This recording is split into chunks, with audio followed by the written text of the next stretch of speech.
Over the past few weeks, my mental state has been absolutely fantastic. And even when I was living in my family house and the circumstances weren't fantastic for me in terms of social and dating availability and just my general mindset stuck out in the countryside, I still managed to maintain a decent mental state throughout all of that. And I believe the true secret to the recent heights of my happiness and being able to cope in a less than optimal situation was purely being busy. And I would recommend that everyone consider what they've got going on in their lives in terms of what's keeping them actually busy in a day-to-day manner. If you don't have enough things filling your life, you are going to feel unfulfilled and you are going to suffer mentally as a consequence of that.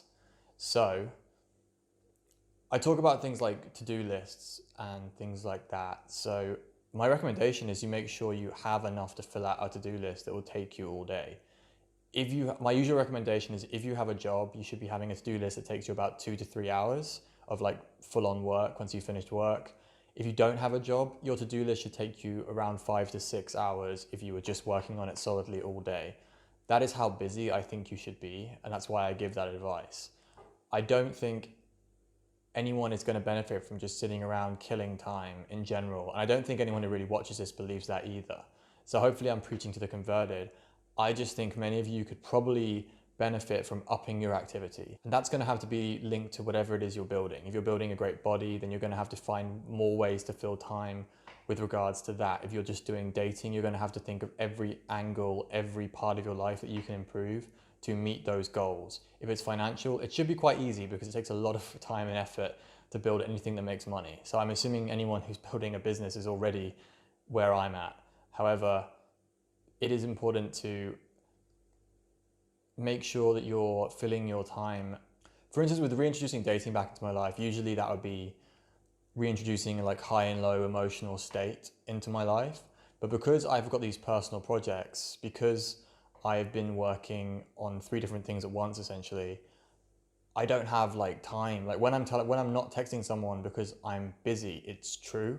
Like I am genuinely busy, which makes, means I have to only give a certain amount of fucks to my dating life, which means it doesn't affect me mentally as much as maybe it did back in the day when I was only focusing on that.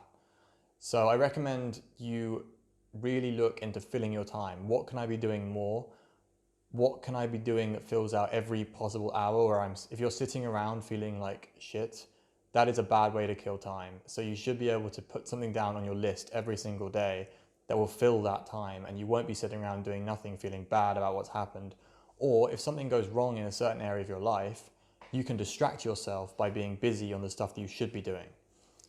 I think this is very simple advice. I think you'll get the hang of it. I don't need to really mess around explaining this in any more detailed way. Make sure you're doing enough. The amount of work you think you need to do is probably less than it actually is necessary. You need to put in a lot of effort to get good at anything in self-improvement. So fill up your to-do lists, fill out your days, be busy, feel great. Peace out, guys.